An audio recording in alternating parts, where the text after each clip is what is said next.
Domenica scorsa mia figlia mi ha chiesto: quando presenti il libro a Torino? Io ho detto: no, guarda, non me lo ricordo, aspetta che guardo sul telefono, c'ho una mail con tutto il programma. Ho aperto le mail, stavo per mettermi a cercare e ho visto subito una dal titolo ricette da fare con la zucca per Thanksgiving. Era del New York Times. Io sono molto appassionato di zucca perché il piatto che mi viene meglio, non è particolarmente complesso, è la crema di zucca con le castagne dentro. E quindi ho detto: no, fantastico, qui adesso ne trovo un sacco che faccio una gran bella figura. Per cui ho incominciato a scorrere quella mail. A un certo punto ne ho vista una particolarmente innovativa. Ho cliccato e mi ha portato sul sito del New York Times. Anziché aprirsi, si è aperta la mascherina che mi proponeva gli abbonamenti e diceva: abbonati al New York Times. Ma io sono già abbonato al New York Times. Ho detto: ma perché non mi riconosce? E allora dice: altrimenti inserisci le tue credenziali.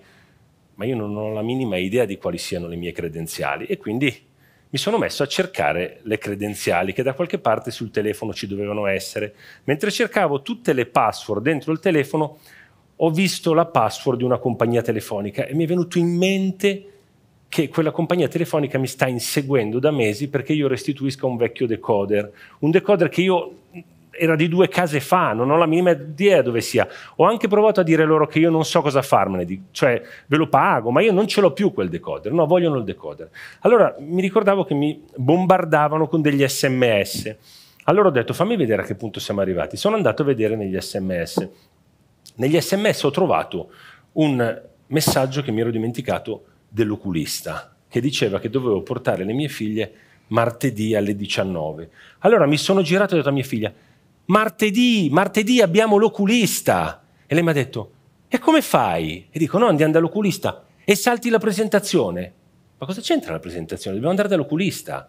Lei mi ha detto: papà, ho capito, ma tu stavi guardando il telefono per dirmi quando era la presentazione.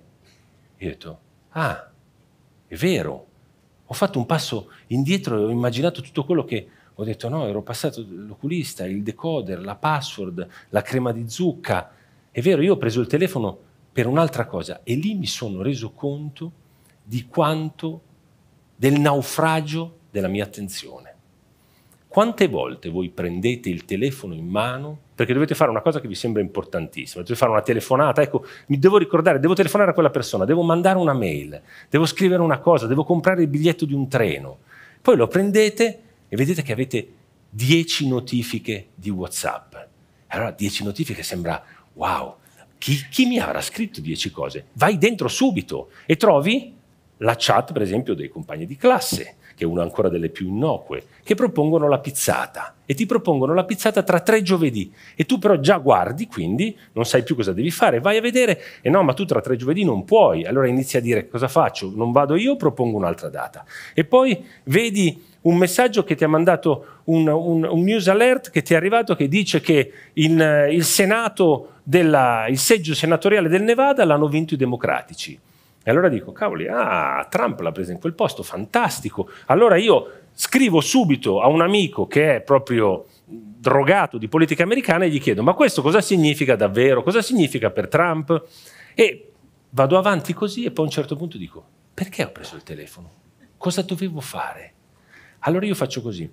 Faccio il percorso all'indietro dove era il telefono, lo riappoggio nel posto dove era, mi sgombro la testa da Trump, dai democratici, dal Nevada, dalla pizza di classe, eccetera, eccetera, cerco di tornare a uno stato di natura originale e dico: che cosa dovevo fare di importante? Il problema che abbiamo oggi, secondo me, è che noi abbiamo una grande confusione del nostro tempo. Noi abbiamo bisogno di riscoprire una nuova ecologia, ma una sostenibilità del nostro tempo. Quando si dà il telefono a una ragazza, a un ragazzo, prima si dava quando andava alle superiori, poi dopo l'esame di terza media, poi in prima media, poi alla fine delle elementari. Io adesso ormai ho le figlie che hanno 15 anni, non so se siamo andati indietro e si dà all'ultimo anno di asilo, non oso chiedervelo. Però cosa succedeva? I genitori avevano ognuno il suo metodo. C'era il genitore molto progressista che faceva scrivere dal figlio una sorta di documento in cui il figlio diceva: mi impegno a non usare il telefono in questo e quel momento, quelli che si inventavano, i genitori avvocati che facevano un contratto con i figli, poi c'erano i genitori che invece dicevano se tu lo usi nel modo giusto avrai dei premi, quelli che invece dicevano no, se tu lo usi nel modo sbagliato ci sono le punizioni. E poi c'era la scatola, tipo una scatola all'ingresso, quando si va a pranzo, si deposita il telefono nella scatola.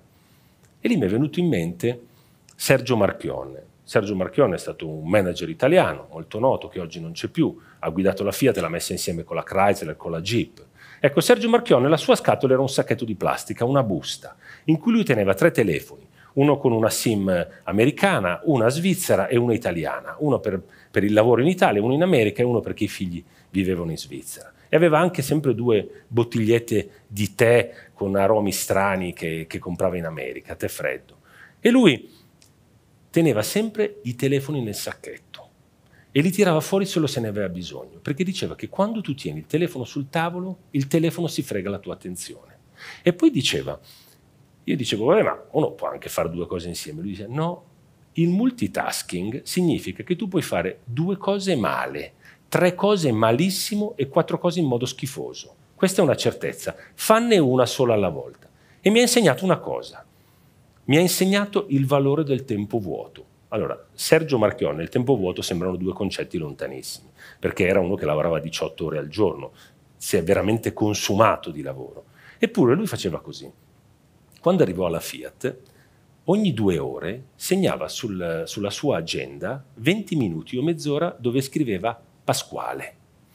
All'inizio la sua assistente, la nuova assistente, ironizzava con le altre dell'ufficio, diceva Pasquale, ma chi sarà Pasquale? Qualcosa che ci nasconde, un'amica, qualcuno che non vuole, con cui parla, che non ce lo vuole dire.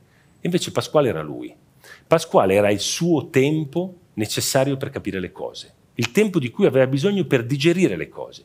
Dopo 2 ore di riunione sei pieno di stimoli, bombardamenti, hai bisogno di telefonare a qualcuno, hai bisogno di spiegarti, di capire. E quello era il tempo di cui lui aveva bisogno. Allora noi abbiamo bisogno di recuperare questo, un'ecologia del nostro tempo. E dobbiamo fare una cosa fondamentale. Noi dobbiamo distinguere le cose urgenti dalle cose importanti. Lo stiamo vedendo anche sulla crisi climatica. Noi continuamente le cose importanti sappiamo benissimo quali sono, ma invece noi rincorriamo le cose urgenti. E allora ci sono le cose attuali del momento che ci dicono ma no, riapriamo le centrali a carbone, ma no, non possiamo in questo momento, la congiuntura, ci sono le bollette, quindi non possiamo preoccuparci di ciò che è importante. E invece ognuno di noi, anche per il proprio tempo, deve sapere quali sono le cose importanti. Le cose importanti sono facili da distinguere, ognuno di noi sente dentro che cosa sono. Le cose importanti sono quelle che se non le facciamo avremo un rimpianto. Le cose importanti sono quelle che servono a costruire senso, che fanno la differenza nella nostra vita. Le cose importanti sono quelle che mettono un tassello della costruzione di un progetto, della costruzione di un sogno, che provano a costruire un pezzo di futuro. Allora noi siamo bombardati da cose urgenti.